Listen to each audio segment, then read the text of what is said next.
You are listening to episode 36 of the Lewis and Kyle Show with Lee LeFever.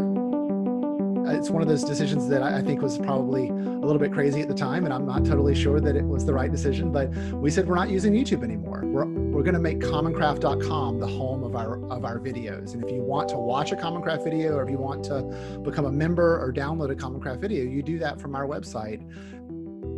Hello and welcome to the Lewis and Kyle Show, an interview podcast where Lewis and I are learning in public by documenting our journey, interviewing successful, high-performing mentors in entrepreneurship, writing, real estate, fitness, health, and really just people being unconventional.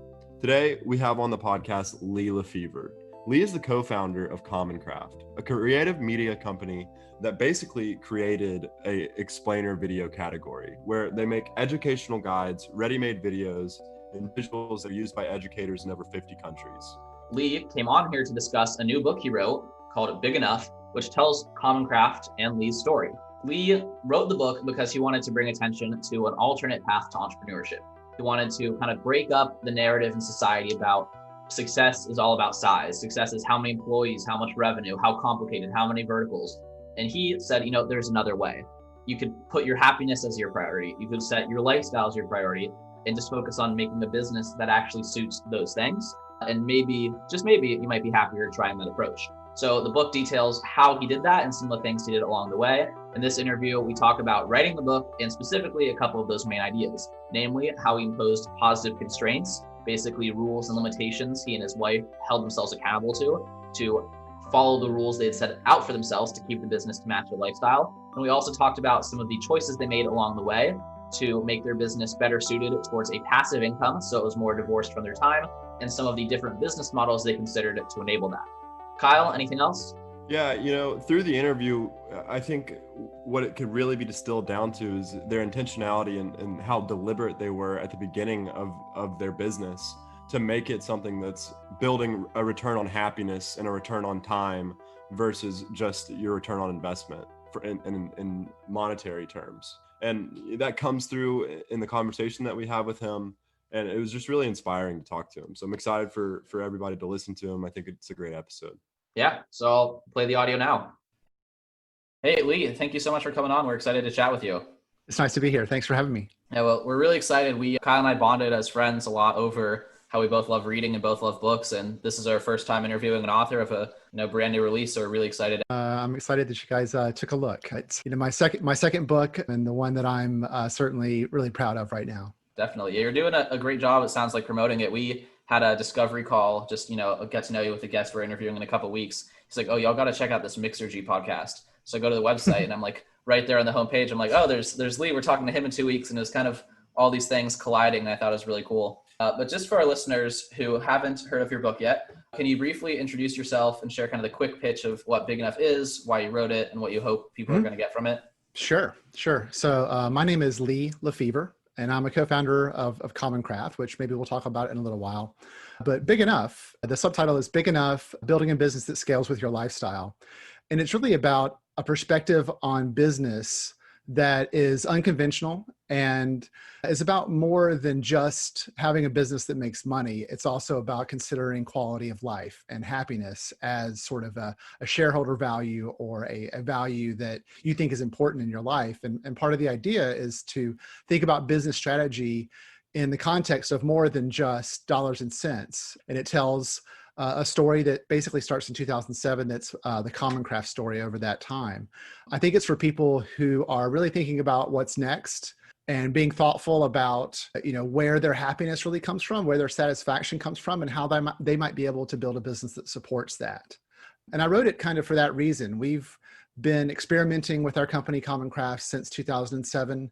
And I think over that time, we've done a lot of learning and a lot of experimenting. And I felt that the time is right to share some of those lessons, because I think that, business culture is changing a little bit and people are seeing that there's alternatives to the sort of go big or go home kind of perspective.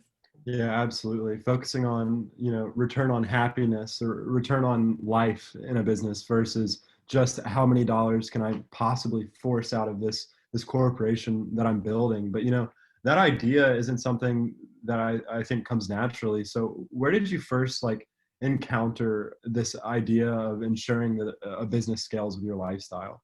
We were very fortunate in 2007 when some videos we made went viral. They were kind of the first explainer videos of the YouTube era, and we had lots of people coming and asking to work with us. And our first business model was being hired to make custom videos. And our second client was Google, and we explained Google Docs. If you look for Google Docs in plain English on YouTube, you'll see it. It's got over 5 million views now. But that was the first time we made money from videos, and it was amazing. But we realized that we could keep doing that, but we would have to hire people to grow that kind of business. We would have to have employees making more videos. And my wife, Sachi, and I are partners. We've been partners since then. And we kind of thought about the business as a personal endeavor that had connections with our relationship. And we saw that if we went down this custom video creative agency model, that it could go in unexpected directions and maybe threaten our relationship. And at that point, it was like, what is it all for? Why would we take that for granted? And we started to think, well, maybe there's other ways we can use this opportunity to think differently about business. And I really give Sachi credit for being the one who first broached the idea of being a smaller, constrained business, and one that was built around the quality of life that we thought would give us the most satisfaction. What were some of those specific rules you had set about early on? I know, you wanted it to be at home. You didn't want to bring on employees, or some like the specific, kind of guidelines you put in place to give yourselves direction and some clear rules as to where to go and where not to go. Yeah, those are the big ones. We reached sort of a breaking point in 2008. We were really burned out, making good money, which was nice, but we weren't happy. We needed to figure out what business we wanted to be in. So there really was a specific day where we sat down and committed to a set of constraints. And the biggest ones that we were not going to hire. We were going to remain a 2-person business. And that constraint continues to this day. And the second one was that we would always work from home. We would never have an office. We love being at home and working from home. I've worked from home since 2003, so I'm very used to it by now. Another one was thinking long-term, that we were not going to shoot for the biggest money we could make in the short term, that we were going to work with business models that took time to develop, and we were prepared to weather a storm to get to the business model that we thought would work over the long term. And then we would focus on time. Like, we think that time is one of these things, in the book, I say time is the new wealth. I think it's something that has growing importance to people. And we wanted to be in control of our time and wanted our business to help us be control of our time, because a lot of people that go into business lose control pretty quickly, and that can cause problems. So that's the basic set of constraints. Yeah, I think that last one, a lot of people don't know when to say no to things. And I imagine that would be something that you have to do all the time in order to keep absolute control of your time. But how do you stay accountable to yourself and your wife with you to these rules? Like, we're not going to work after X PM, or how do you stay on that path?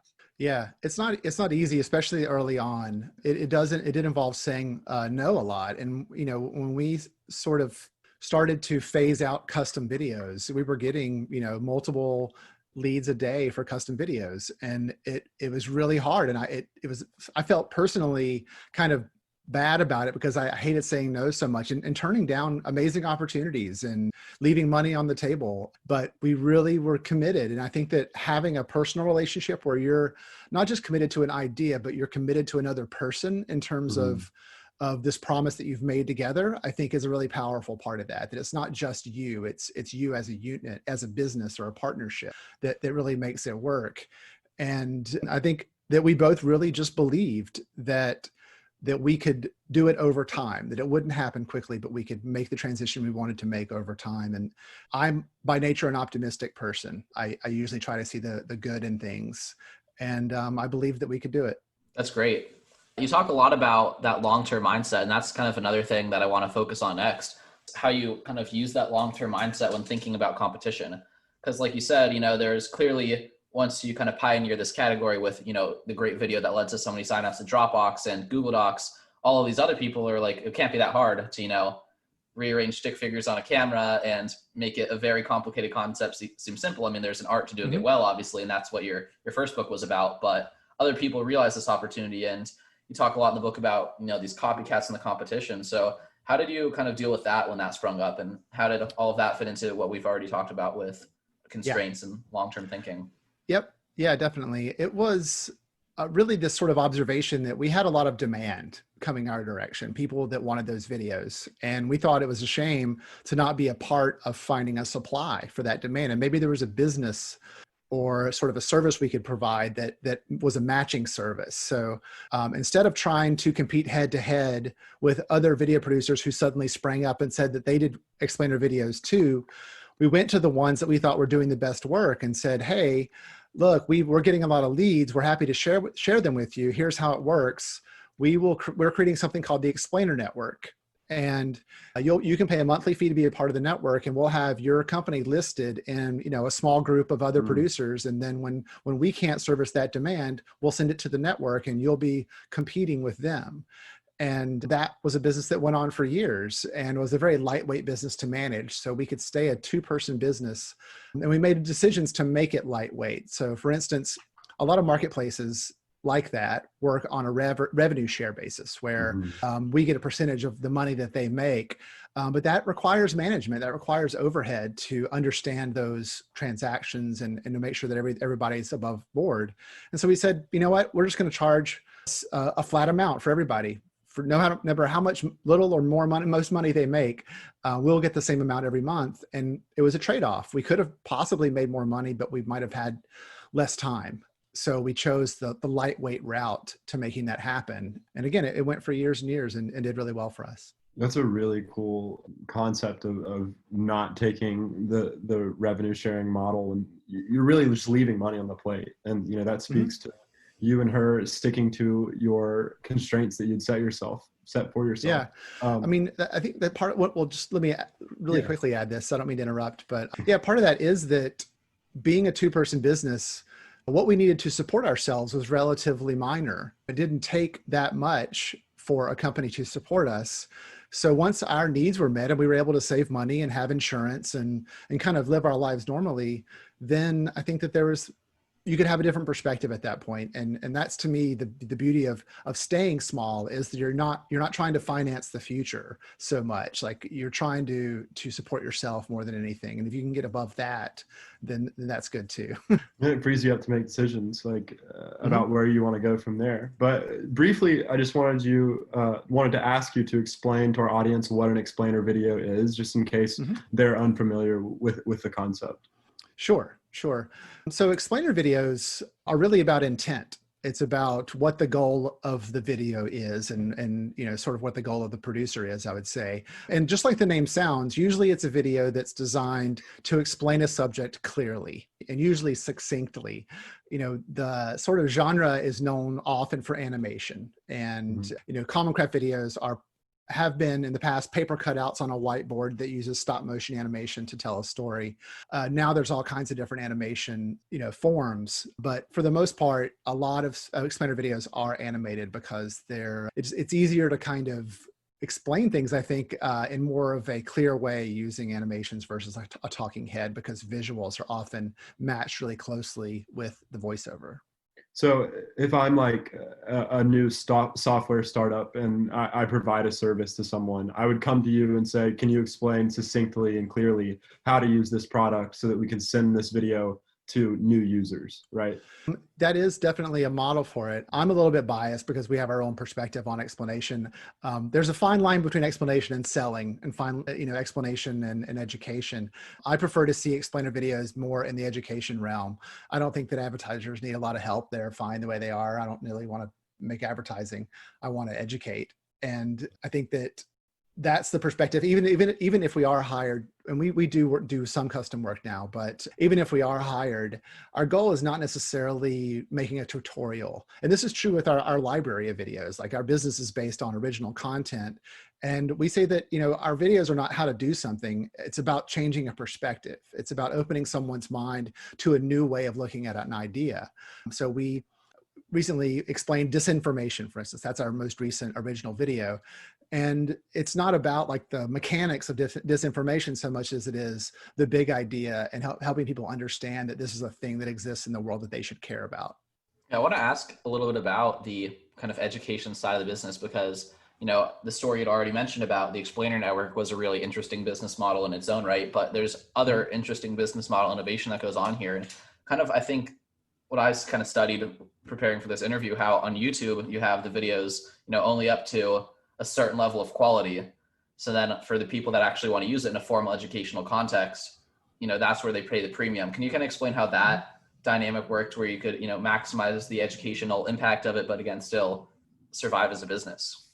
Yeah, that was a tough thing for us because we started on Facebook. We started on YouTube. And that was what people knew, that people thought that Common Craft was just a YouTube channel.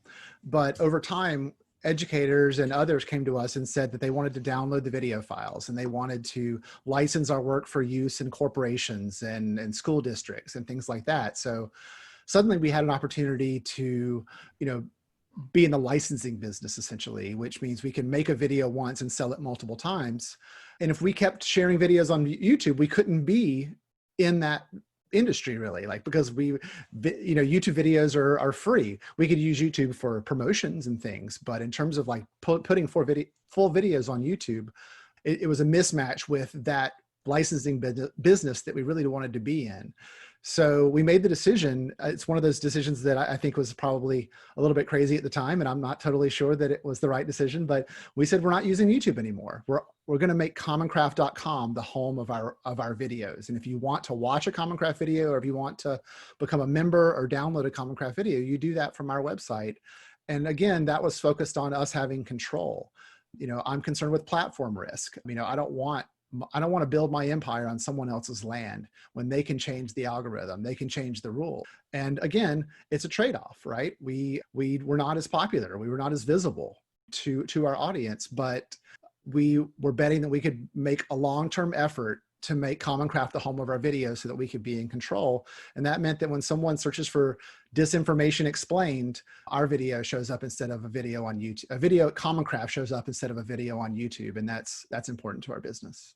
I really like that idea of not building your empire on someone else's land. I think that a lot of these Facebook advertising agencies and things like that are, building these very complex ways of going about making money and selling their business that work for some period of time until one button gets changed and their entire thing is wiped out.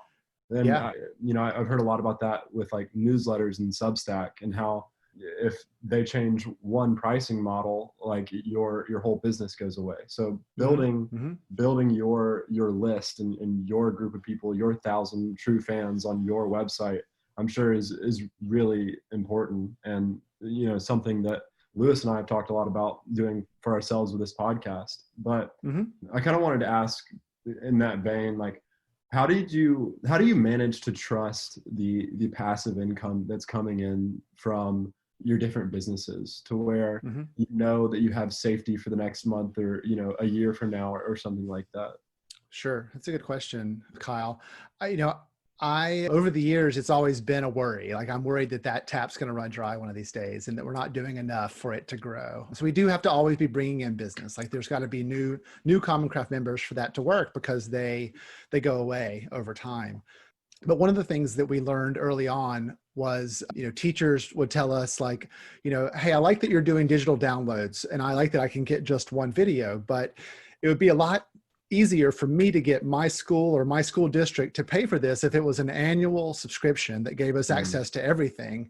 And what that did was got our business on annual budgets. And so once it's a line item on a budget, then it has a better chance of going on for multiple years.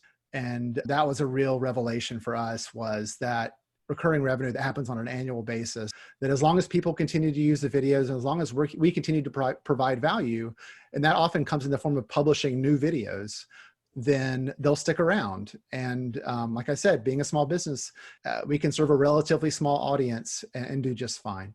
Yeah, and that really extends your safety net too, having it be an annual recurring revenue instead of just monthly. That way you get to look further out and make decisions for the long term, more and more for the. Yeah, it is kind of a safety net in that way. We did just start doing a monthly model for the first time at Common Craft, which is what we call streaming, so that our annual model is allows people to download video files. And that's another reason it's annual, is that if it was monthly, people would just download the files and leave after a month. So they can download and embed the videos. So that's still great. That's still very much a part of our business. But we thought there was also a model that's streaming for people who just want to watch the videos or display them in a classroom right from our website. Yeah, that whole business model, it kind of reminds me, I was doing some reading yesterday about this guy who's sharing the tips he uses for monetizing his blog. And he was saying how important it is for, from a stability and predictability standpoint, for the core income from your blog to come from the people spending money, to spend it in like a B2B context, or, if it's on the budget for a school and this is what they use every year in the 4th grade classroom where they do the technology week, and it's no one spending their personal money, like that's where you can really get that potential for people to, when these organizations, you can count on them to move slow more often than not. When an individual, stuff like this happens and all of a sudden they're freaking out and like stuff like COVID or crazy things going on in the world. And then they're less ready to, sign up for kind of a more enjoyment or a benefit to their life. Whereas a teacher, it's something essential to their classroom, and it's different piece of that. Yeah. We always thought about the month like that. Our customers are actually, it's more of a business to business model, that our customers are not the consumers of the videos. They're the ones using the videos for their job. Exactly. Yeah. That's really interesting. I want to rewind a second on the passive income question. Just was there a specific point when, you're making, this might be back kind of on the burnout question, where you said, we do need to divorce our time from our efforts? Or when did it become a priority? Because we kind of started this discussion already. Okay, we're making passive income, but how did you prioritize it? And then what were your first steps to doing that? Yeah. So it really did start with that evening when we had the discussion where we committed to those constraints. That was us choosing to focus on the passive income models over the custom model. But it wasn't like we flipped a switch and we could do that. We couldn't afford to do that because at the time the licensing model was making a fraction of the money. It wouldn't be able to support us at the time. So we sort of phased it out over time. So we basically said no more and more to custom projects. We only took the ones that we thought were the best ones for a while. And at the same time, what happened then was, again, it goes down to time, that there's only so many hours in the day. If we fill it up making custom videos, then we don't grow the one thing we need for licensing to work, and that's our video library. So we had to stay committed to making original content no matter what. And that was really our focus, was if this business model is going to work in licensing and passive revenue, our product has to get better. We have to have a bigger, better product that are things we own, like the things that we own the copyright for. So we weren't just saying no because we didn't like the business model. It was an opportunity cost thing where we were trading that for time spent building our library. And how do you think about, go for it, Kyle. Sorry. How do you think about like the difference between, you're making custom work for these companies for them to use and you're getting one check, versus you're making these things that can be licensed and used over and over and over and over. And you're just like setting yourself up to benefit from luck or from randomness with these things that are licensable, or I think I'm using the right word. I'm just asking about the setting yourself up to benefit from luck. Yeah. And how you're not doing that with the custom piece of this. It's true. I look at the custom, this may not be exactly the answer that you're looking for, but I think about it as like a short bet and a long bet. That I think services often are the short bet. Like you get hired, you do work, you get money, it happens in a few months. And once you're doing that business, then that's how your business runs, is a constant churn of new customers, new projects, and they all pay for each other. And hopefully you're making more money on the projects than you're spending, so you can hire or you can continue to grow. But as soon as you stop taking on those clients, the money stops. There's no future money from that. And so with the licensing model, we saw that it was a long bet, that a video might be popular and make $20 a month, and then 6 months later make $200 a month, or make $2,000 a month, or whatever it is. But you never know that that's going to happen. You're betting that it is, or that you can make enough videos that make $20 a month that it will perform in a similar way. I'd say that really encapsulates kind of the calculus Kyle and I are dealing with ourselves right now, where, we put out these episodes and we know that there's a potential that, we get a certain amount of audience for a specific episode and that could make money. But in the interim, does it make sense for us to seek out, related paid work, whether our school wants us to do a mini interview project and get paid a small amount of money for that, or that's not, contributing to our brand, but at least we're getting paid practice. And it's kind of balancing, your immediate needs and your long-term goals and just what your risk tolerance is. And that's exactly what we've been trying to figure out. Yeah. It's not easy. We were fortunate to be in a unique position because we were a first mover in something that happened to be popular for a while, but starting from scratch is not something that I think we could just pull off. Like we had some luck involved in our particular situation, but I do think that the lesson is in the right place. Like there's something, it's worth making it a goal and figuring that out. I think it's sort of like the side hustle kind of idea that you have the thing you want to do. There's an anecdote that didn't make it into the book that was almost there before, but there's a guy named Hugh McLeod who now runs a company that works with other companies in messaging, but he was famous for doing drawings on the back of business cards, and it was called Gaping Void. You can look all this up. But one of his blog posts a long time ago was like something like the theory of sex and cash. And it was about creative work. And it said, everybody wants to be having sex, but the truth is you have to do both. Like you have to make the money somehow too. And for a lot of creatives, that means, being a server at a restaurant while you're working on your avant-garde video. In that case, the avant-garde video is the sex and the servers being the money. But he's like, if you try to do one doing one hardly ever works. Like you have to have multiple streams and something to fall back on. And I always like that kind of theory of sex and cash. I think that was right. Yeah. No, I really appreciate you sharing that because that's kind of exactly where my head's out. Like I mentioned to you before the call started, I'm graduating in May, and ultimately I'd love to just be able to have this podcast and like some other writing projects be at the point where that is a source of income. But you can't put all of that there because you can't predict. So it's kind of okay. Well, maybe start getting that right balance of freelance gigs and then kind of that perfect middle. But you kind of through all of your answers have really reflected how you and your partner have had this great culture of reflection. In the book, you list some of these questions, what if it works? Or is this an opportunity or a threat? Do you have any additional questions, or do you have like a reference sheet of those kind of really important ways to kind of check your thinking and make good decisions? I think that's a good idea. We don't have a reference sheet. There probably are notes that went into the book where we brainstormed some things that we've been saying a lot. I think another thing that's less of a question and more of just a statement is, we like to solve problems when they need to be solved. Mm-hmm. And there is a part in the book about how circumstance is an amazing teacher. Yeah. And I continue to believe that you can't, it's oftentimes a waste of time to try to plan ahead too much, that the best decisions are made when they need to be made. And the example for us was, when we made that first video in April of 2007, we had no experience making videos, especially not animated videos on a whiteboard. We had just made videos on vacations before that. And we never stopped and took a course or read a book.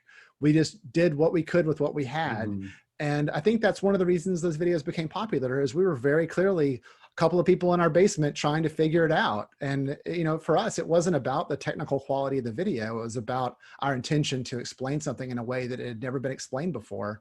And that resonated with people. How do you manage to come back to center with your wife when you guys, are working constantly on this business for years together? Like, how do you manage to manage the relationship part of that? Yeah. It's a constant thing. When we were around each other 24/7, literally, except for right at the moment. We're currently living in a guest house. It's basically a one-room thing. So we have two big dogs that are wild cards when it comes to podcasts. So she takes the dogs away. That doesn't answer your question, but that's a reality for me right now. But how do we get back to the center? I think that I really have to get Sachi credit for being the most level-headed of the two of us. She's our sort of rudder.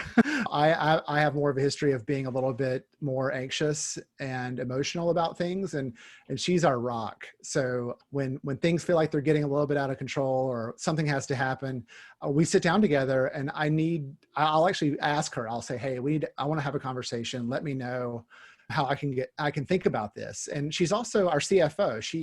I'm not great with details. She's really good with details, and she's our sort of CFO. So we'll sit down and go through the financials and go through what opportunities we see. We call it a debrief. We call it like debrief and drinks kind of thing. So once a month, we'll make a cocktail and sit and look at the record, look at the financials and assess where we are. And even if the news isn't great, it relieves my pressure sometimes. And that's been really helpful.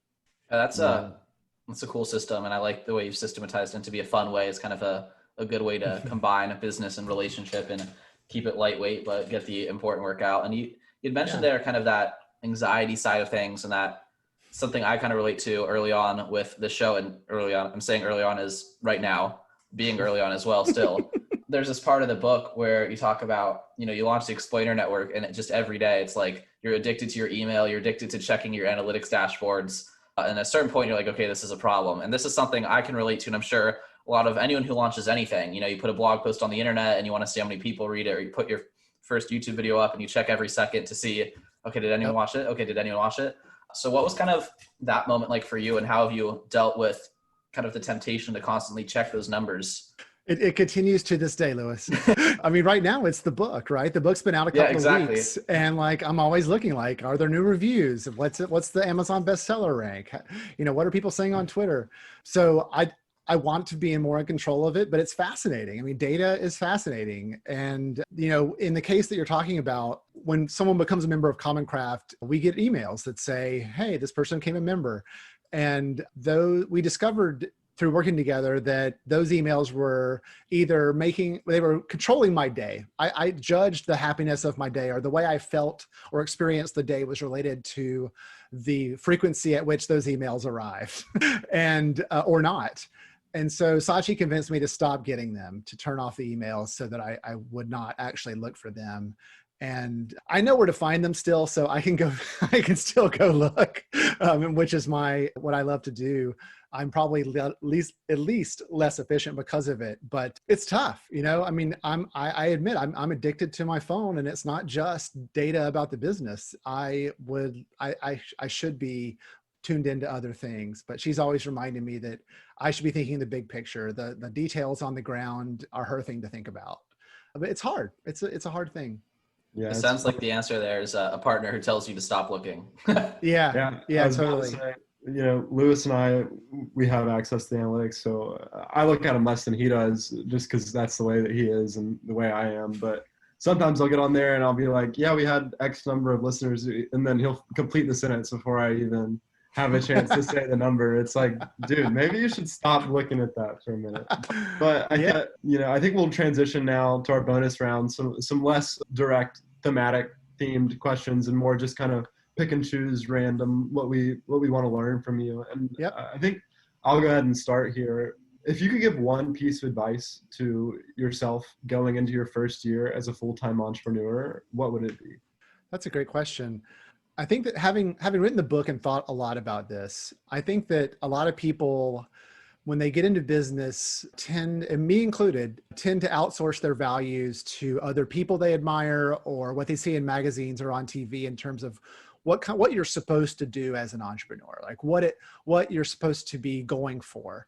And I think that it's healthier, and I think hopefully more productive in a lot of ways, for people to actually think about what their values actually are and what's really going to satisfy them over time. Because the assumption is it's money, get rich and you're happy. And I don't think there's a lot of evidence that that's really true, unless you're not able to support yourself at the time. Then money really matters.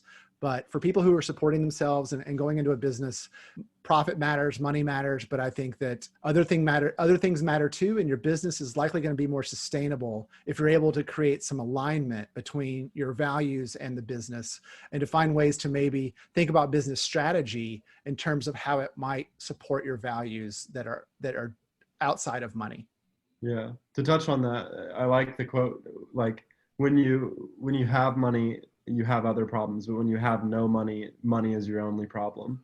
So it's hard to see from this side, but on the other side, when you do have money, it's obvious that metric isn't the one that you should be optimizing for in every decision. It should be your happiness, other things There's a study done by, his name is Clinging Smith at Case Western. It's about it's based on this data that's like a 50 or 30-year longitudinal study of families. And it goes into the impact of income. And they say that for people who are struggling with money, it has a direct correlation with happiness. But the closer you get to having $100,000 or $200,000 a year in income, the return on happiness, the return on that money in terms of happiness starts to wane. And what happens is people start to make more and more money thinking it's going to make them happier, but they have more obligations and less time. And that's something that not everybody expects. And, that's one of the things that I think is part of the problem is people conflate, where their money is coming from, or I'm sorry, where their happiness is coming from. And I hope that more people see that money helps, but it's not everything. I agree. One kind of quippy thing I've heard a lot that encapsulates that pretty well is that money will solve all of your money problems, but that's about it. So once you've solved your money problems, it's not going to solve the rest of your problems, like finding happiness in other ways and other sources of fulfillment. But kind of bouncing off the point you said there in terms of happiness, I want to ask you about your dogs because they seem like a great piece of your life, and they're in the book video, the launch video, or the trailer. I'm forgetting the terminology here. And Kyle and I are potentially interviewing someone who created Dog Tinder in a couple of weeks. Oh, cool! So we've had dogs show up in the bonus round every couple episodes. So what kind of dogs do you have? Yeah, it's pretty cool. Yeah, for sure. They're Bernedoodles. So they're a mix between a Bernese Mountain Dog and a poodle. No way. That's what my girlfriend has.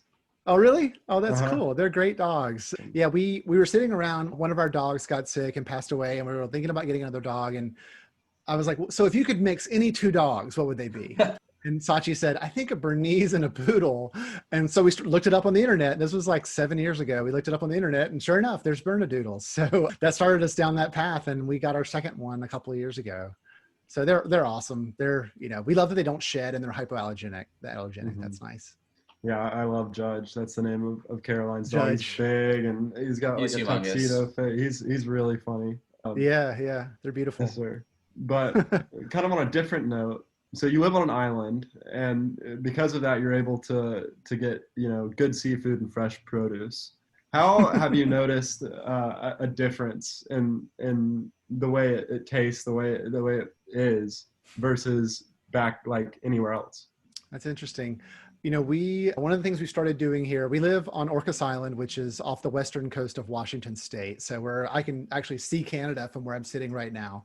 So it's like a western outpost. And there's Dungeness crab here in the water, which are big, tasty crabs. So we're crab fishers. And so we eat a lot of crab. And I think that any food that you grow or or catch yourself, it tastes better than any other food. So that's been a big change for us. But there are a lot of farms on the island, and there's a lot of self-sufficiency here. I think that's one of the things that has become more important to us and will continue to be in the future, is to try to be as self-sufficient as possible.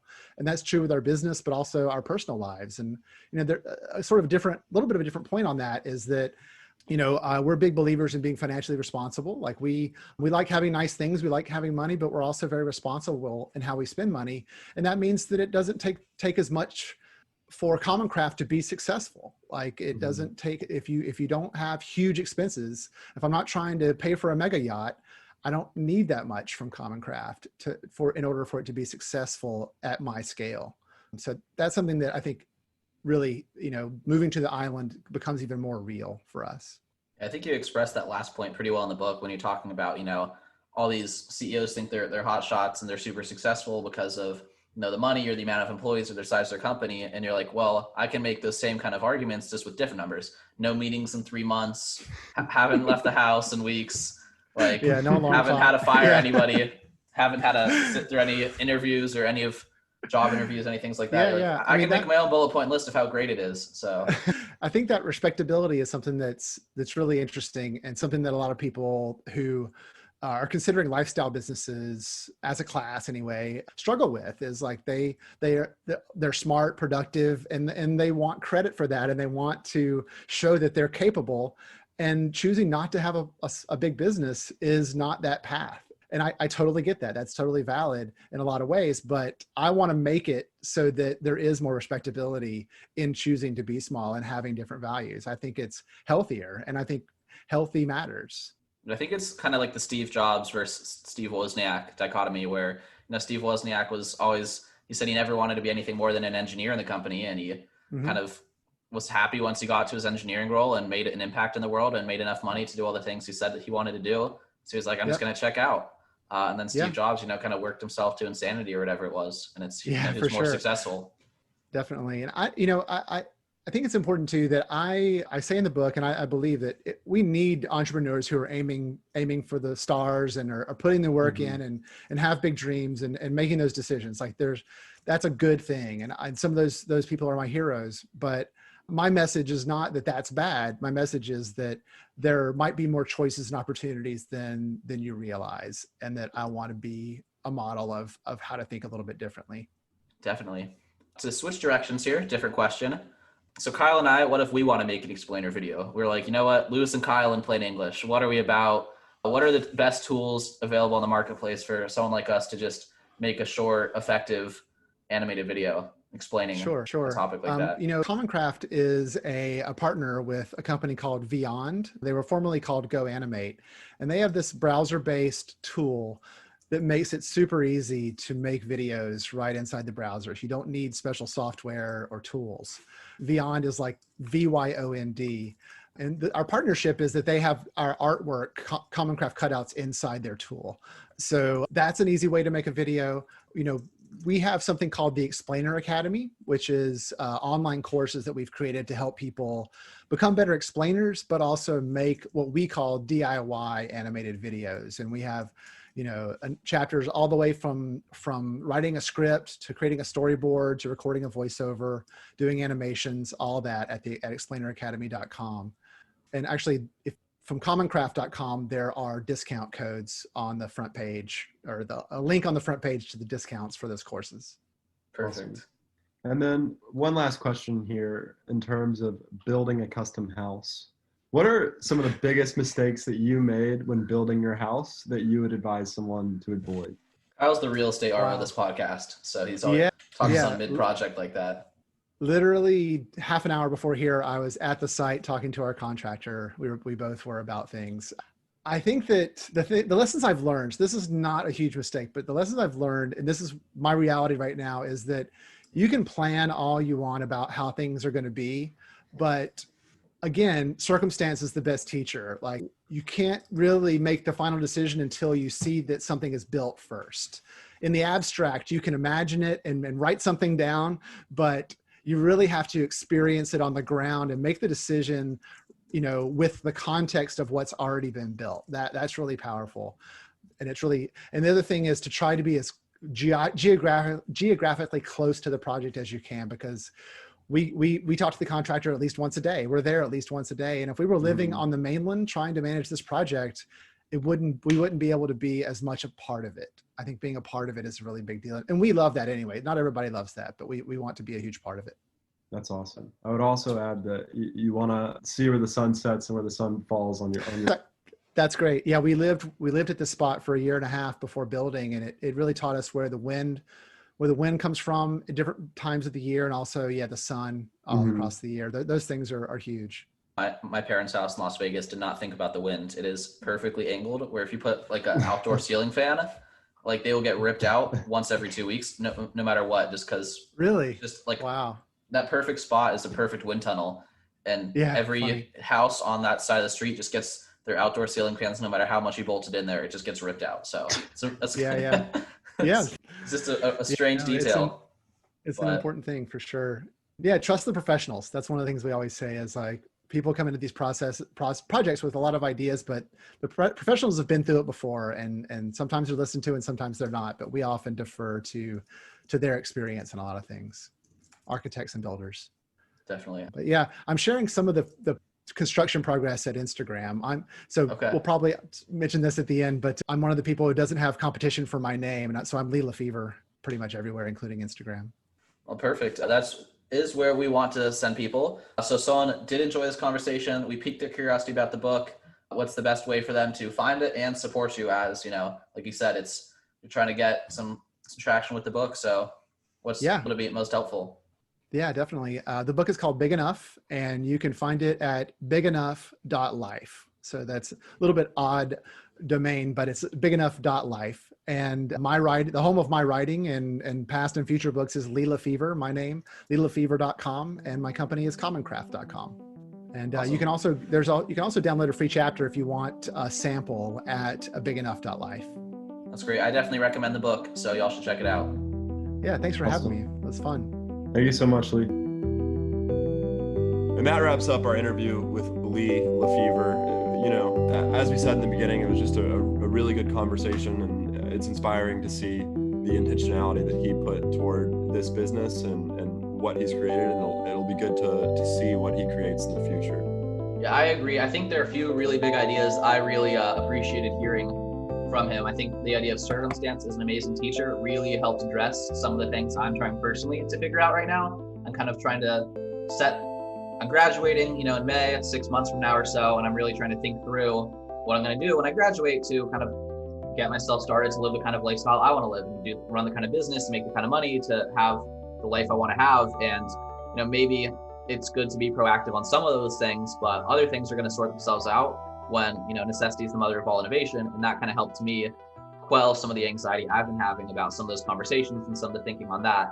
And again, the same idea as well of sex and pizza or sex and cash or whatever you called it, how if you're a creator, the classic example is the waitress in New York City who wants to get on Broadway. And my example, it's, trying to create content and have some of these more entrepreneurial ventures and, pursue that ideal of passive income, but kind of have a balanced approach to doing so where, like we brought on Jacob McMillan, and I can focus on, if I need to, in the interim, balancing, that freelancing to make enough money that pays the bills and also does, support learning on the projects I want to do, while allowing for, some of the long-term effects of compounding and the content business model to actually take in. And that was a really helpful way for me to contextualize how I'm planning to divide my time in the circumstance that will hopefully be an amazing teacher a couple months from now. Anyway, that's a little bit of where I'm at. Like we said, learning in public, documenting our journey, but call to action here for you all. If you enjoyed this interview and want to learn more about Lee, want to learn more about how to grow a business that is big enough to support your lifestyle, I highly recommend the book. You can find it on Amazon or on Lee LeFever's website by searching Google for Lee LeFever or Lee LeFever Big Enough. It's a short book, very simple, easy language. You can probably read it in an afternoon if you're so inclined. I'd recommend it. If you enjoyed this episode and want to support us and want to encourage us to create similar content, interview more people like Lee, please give us feedback on any social media channel. If you want to help us grow, give us a 5-star rating on iTunes or give us a like on social media. Tell a friend about the show. Thank you all for listening. We'll see you in a week with the next episode. Have a good one.